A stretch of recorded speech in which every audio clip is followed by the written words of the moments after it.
অবস্থান বিক্ষোভ চলছে চলছে চলবে বারংবার সাংবাদিকদের হেনস্থার প্রতিবাদে আমাদের বিক্ষোভ চলছে চলছে চলবে জবাব জবাব জবাব চাই জবাব চাই জবাব চাই। সাংবাদিকদের আন্দোলনের জেরে নিজের ভুল স্বীকার করে ক্ষমা চাইলেন নবগ্রামের বিডিও। জানা যায় কয়েকদিন পূর্বে নবগ্রাম বিডিও অফিসের খবর সংগ্রহ করতে গিয়ে নবগ্রাম বিডিওর দ্বারা হেনস্থার শিকার হন দুই সাংবাদিক। জানিয়ে বিভিন্ন দপ্তরের উচ্চপদস্থ আধিকারিকদের অভিযোগ জানিয়ে হস্তক্ষেপের মাধ্যমে সমাধান চান সাংবাদিকরা, কিন্তু বেশ কয়েকদিন অতিবাহিত হয়ে গেলেও মেলেনি কোনো জবাব। অবশেষে সাংবাদিকদের হেনস্থার প্রতিবাদে বাধ্য হয়েই নবগ্রাম বিডিও অফিস প্রাঙ্গণে অবস্থান বিক্ষোভে বসেন সাংবাদিকরা। মঙ্গলবার দীর্ঘক্ষণ ধরে অবস্থান বিক্ষোভ দেখাতে থাকেন নবগ্রাম প্রেস ক্লাবের সাংবাদিক সহ জেলার বিভিন্ন প্রান্তের সাংবাদিকগণ।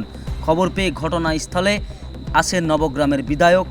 যদিও এ ঘটনা নিয়ে বিভিন্ন আধিকারিকদের পাশাপাশি বিধায়ককেও লিখিত অভিযোগ জানিয়েছিলেন সাংবাদিকরা।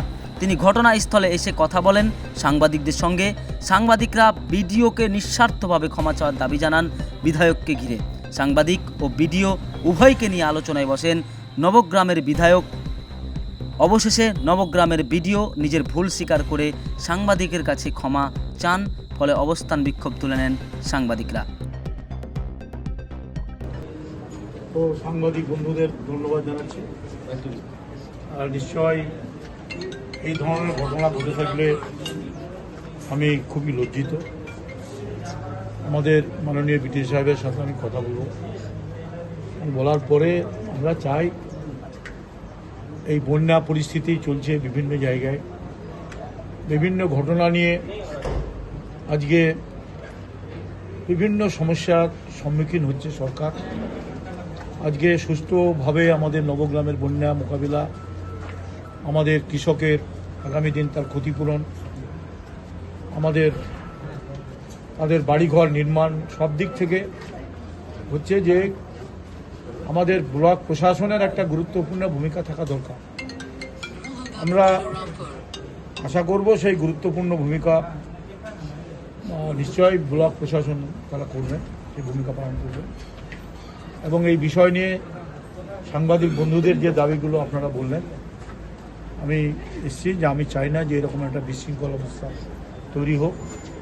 আমি বিডিও সাহেবের সাথে কথা বলছি, আমার কর্মদক্ষগণ দু একজন আছেন এখানে, তাদেরকে নিয়ে যাচ্ছি। এবং যদি প্রতিনিধিত্বমূলক আলোচনা হয় তাহলে বাইরে আলোচনা হয় না, ঘরের ভিতরেই আলোচনা করতে হয়। 2-3 জন 4 জন আপনারা 5 জন যেতে পারেন।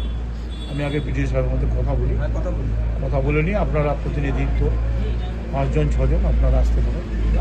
আলোচনা করার পরে যেটা ঘটনা ঘটবে সেটা বাইরেই আমরা বাইরেই বলবো। কিন্তু আপনাদের আন্দোলন, আপনারা সাংবাদিক বন্ধুগণ, আপনারা তো মানুষের কাছে সত্য ঘটনা তুলে ধরেন, মানুষের সমস্যার কথা নিয়ে আপনারা প্রতিদিন লড়াই করছেন, আপনারা কাগজের মধ্যে দিয়ে আপনারা প্রতিবাদ করছেন বিভিন্ন ঘটনা, নিরপেক্ষতা, বিভিন্ন ঘটনা সত্যতা, এইসব নিয়ে আপনাদের সংবাদ মানুষের কাছে তার বিপদ আপদ সেই সংবাদ তুলে ধরছেন।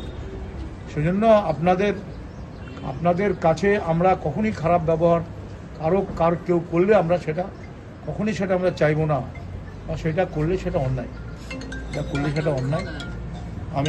আমি মাননীয় বিজয় সাহেব, মাননীয় কানাইচন্দ্র মন্ডল মহাশয়, নবগ্রাম পঞ্চায়েত সমিতির সভাপতি এবং সহসভাপতি দাদা মোহাম্মদ এনায়েতুল্লাহ, এনার সকলের হস্তক্ষেপে আমাদের যে বিষয়টা হয়েছিল সেটা সম্পূর্ণভাবে মিটমাট হলো। এবং বিডিও সাহেব তিনি যেটা বললেন সেটা বুঝতে পারেনি, হয়তো আমার অজান্তেই ভুলভ্রান্তি হয়ে গেছে। এবং তিনি বললেন যদি ভুলভ্রান্তি হয়ে থাকে তোমার দাদার মতো আমাদেরকে ক্ষমার দৃষ্টিতে দেখবে। এবং আমরাও তিনাকে বললাম আমাদের দ্বারাও আশা করছি কোনো ভুল হয়নি, যদি হয়ে থাকে আমাদেরকেও ক্ষমার দৃষ্টিতে দেখবেন। তিনি উভয়ের মাধ্যমে একটা মিউচুয়াল করে নিলেন, ভুলভ্রান্তি হলে তিনি ক্ষমা দৃষ্টিতে দেখতে বলেছেন। যাই হোক, বিষয়টা আমাদের মিটমাট আপাতত হয়ে গেল।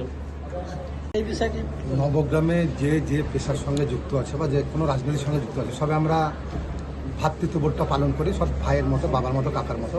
তাই আমাদের মধ্যে ভুল বোঝাবুঝি হতে পারে, আমরা সব এক, সেগুলো আমাদের এখান থেকেই সমাপ্ত হলো, আর আমাদের মনের মধ্যে কোনো কিছু থাকবে না।